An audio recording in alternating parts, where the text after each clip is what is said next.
Hello everyone. Today we are going to learn about GDPI rounds, which is normally something that MBA colleges have as a second round for their selection of students. So what is GDPI round? GDPI. This is group discussion and this is personal interview.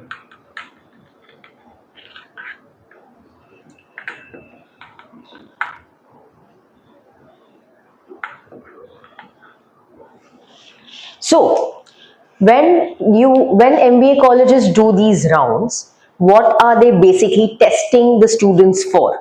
They are testing your communication, your confidence,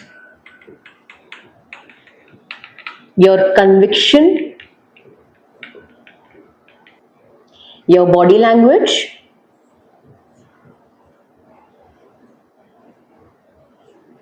behavior,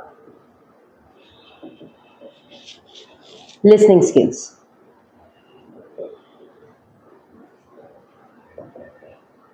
So these seem like a lot of things, right? But don't worry, we'll go step by step to understand how we can conquer and show all of these in a good limelight. Okay, so let's start with group discussion.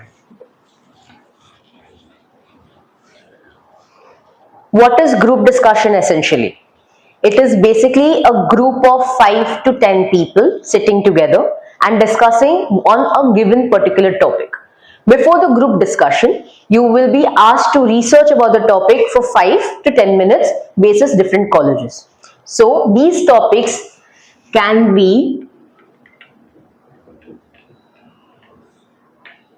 factual topics, abstract topics,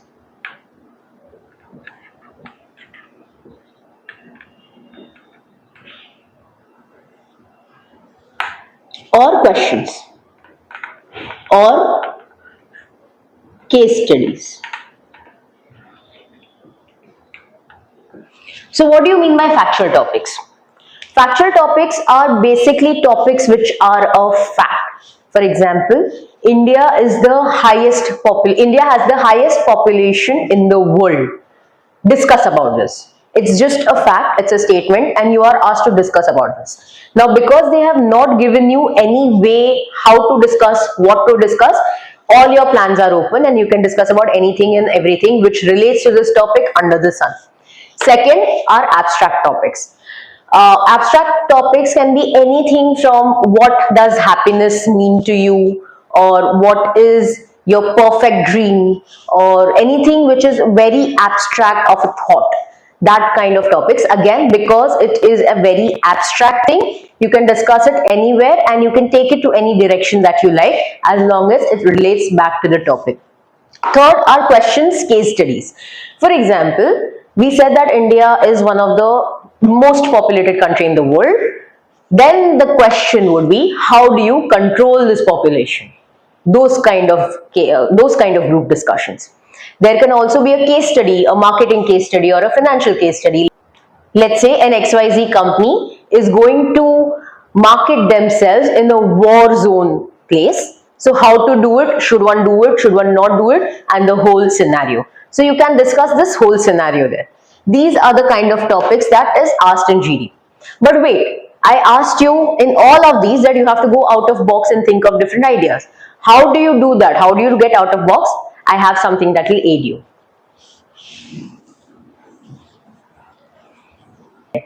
Let's take an example. Let's take a topic. Should social media be regulated? This is a topic which is ongoing because a lot of people are using social media nowadays, and this discussion is ongoing and a trending discussion. So let's look into it. Now, for me to think out of the box, I will make use of pestle. I'm very sure you must have learned it in your school or in your college. If not, or you just want to revise it, let's do it right now.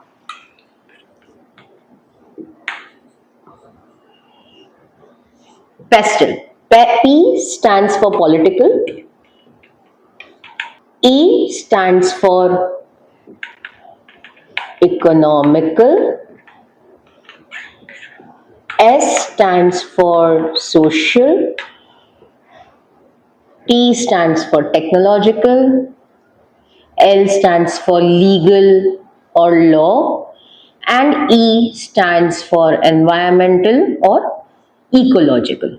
Okay, we have learned this pestle, so now let's use it in a GD. Our topic is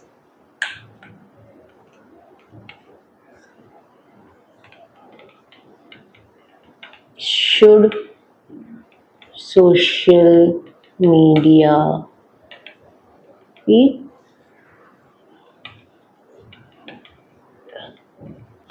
Okay, now let's figure out how do we use pestle in a GD.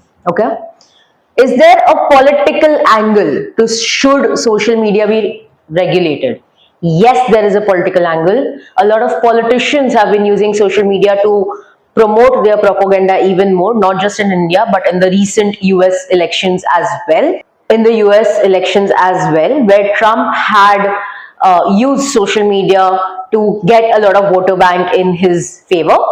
A lot of Modi followers also use social media to promote his causes. So social media is used heavily in politics nowadays, and it being regulated means that the voters will not be fooled. They will be given the truth. They will be given actually the facts, and that will help them vote the correct leader. Economical. Should social media be regulated in an economical point of view? Again, there can be a yes for this.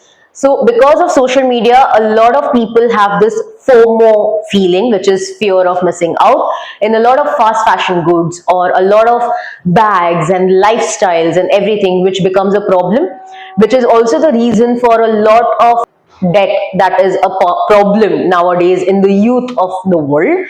So if social media is regulated and if everything is regulated per se, this can be curbed and there will be more economic stability amongst the youth and in the world. But there can also be a con to this. Because of the same, people might not spend that much, companies who are earning might not earn that much, and things can go down. So there can be both sides to this. Social. So of course it is social media, so there is a social aspect to this. Social media is not only used for communication, but it is also used where people are blackmailed, people have issues with it, people develop issues because of social media. A lot of kids nowadays have learning issues or concentration issues because of social media. These are all social issues in the world today. So regulating social media would help in all of these, where events like blackmailing and everything can be curbed if it is regulated, of course. Then the feeling of FOMO or feeling depressed because everyone else is having the time of their life, whereas I'm stuck here being a student or doing a 9 to 5 job. This feeling can be regulated because you're not exposed to that many posts, that many products, that many lifestyle issues, and also the fact that you can actually connect with the humans in a physical realm, and that will help you be more socially active rather than active on social media. Correct? Then there is a tech point of view. So social media is technically a combination of social and tech. So all your social media tech can be, if it is regulated, can have yes, like adverse effects and also good pro effects. Let's talk about the pro effects.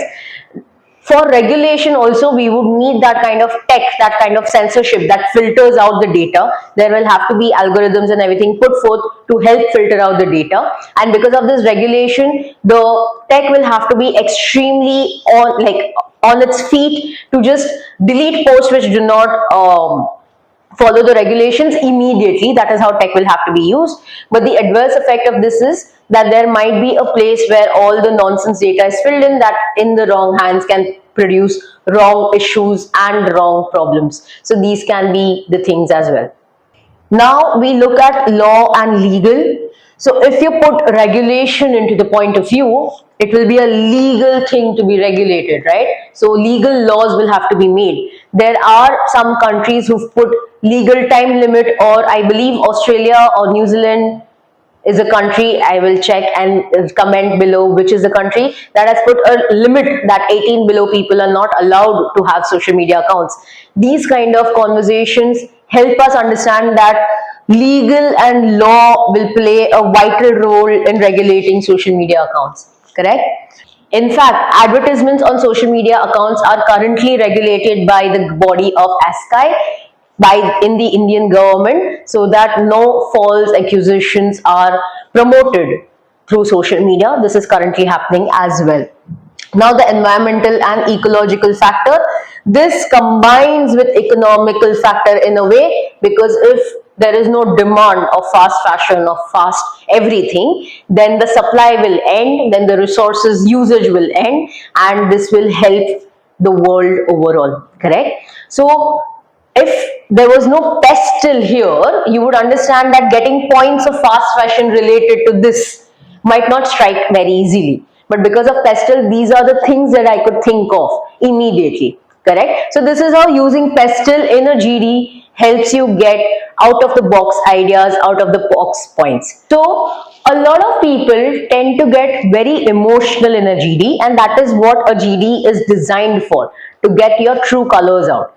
However, emotion is not what your judges are looking for or the invigilator is looking for. They are looking for two keywords, which are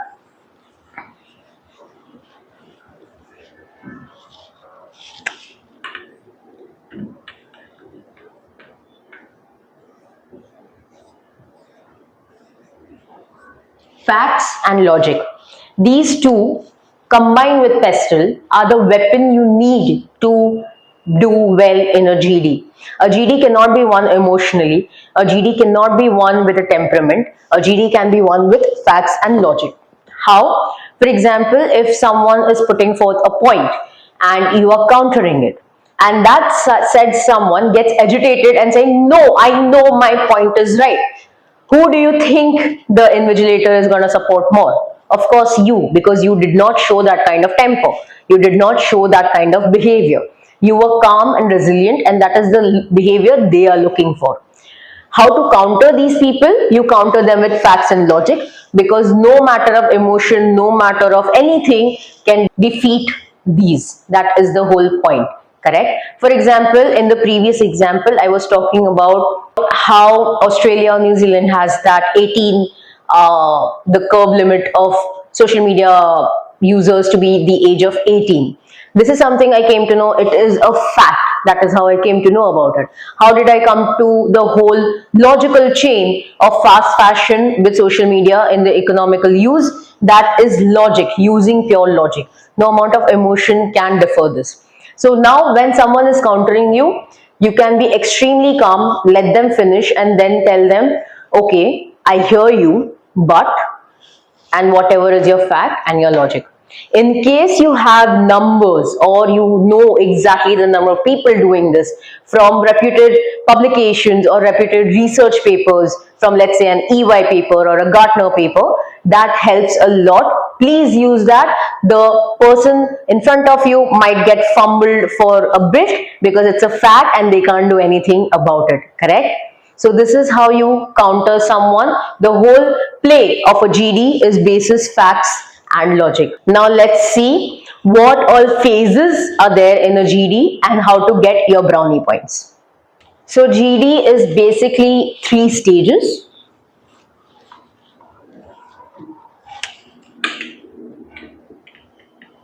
Stage 1 is introduction.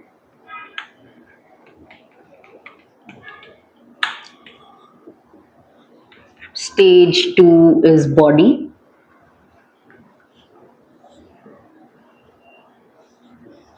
Stage 3 is, you guessed it right, conclusion. This looks like anything that we've ever studied, but let's go in depth about what to do in these stages. Okay, I am putting star mark here and here because these are the stages where you can easily get brownie points. If you start a GD, correct, you are the center of attention of the invigilator and all your teammates, number one. Number two, whatever points you start with will be discussed for at least a minute. And if you have the upper hand or all the information about it, you are shining right in the beginning of this GD. So it is extremely important to try to grab the opportunity to start a GD and introduce your points. However, if it is a GD topic that you do not quite understand or you do not have very strong pointers for, then do not do this, because then the center of attention will be given to something that is not exactly very intellectual, correct? And that is not what you want. So only and only if you are very confident, you have a very strong point, you start the GD. Correct? Now let's go to the body. The body will be filled with pestle. If the whole direction of the GD is going one way and you are someone who brings out a new point using pestle and new perspective to the whole GD, that is considered, that is looked at, that is noted. So that is something that you have to do. Also in your body, as I've mentioned earlier, facts and logic will play a very vital role. Correct? And the last is conclusion. Now there are two ways of how normally invigilators like to conclude their GDs. One, they just say it's about time and someone just grabs the opportunity to conclude it, or else everyone is given an opportunity to conclude the GD from their point of view. In any case, a conclusion should not be anything that you were only talking about. It is a group discussion, correct? So it is supposed to be comprehensive of the whole discussion. So whatever you were talking about, whatever someone against you was talking about, the whole thing, one line of what the other person was talking about, one line of what you were talking about, and the last line will be what will be your final opinion basis this whole discussion. This is what a conclusion is. If you just stick to your point without logically answering why the other point does not make sense to you, that just comes off very wrong. That just comes off that you are not open to hearing and understanding someone else's point of view, and that is not something that the invigilator is looking for. Correct? So this is the art of how to do a GD and how to conclude a GD very well. But now, what should one do in this whole phases of GD if you do not know the GD topic at all, correct? Like I said, you cannot introduce the GD because you do not know what is the GD about. But wait for one or two people to speak. It's okay if your brownie point is gone, and be very vigilant and agile to understand or to grab the keywords that they are talking about and understand and then make things up and in your head structure a thought and then say it out. Correct? It's okay if you don't start, but if you participate 3 to 4 times in a GD with very good, very strong, different points, it is still counted as a good GD. So do not worry about that. Correct? Now let's talk about the non-verbal communication, that is your body language. Correct?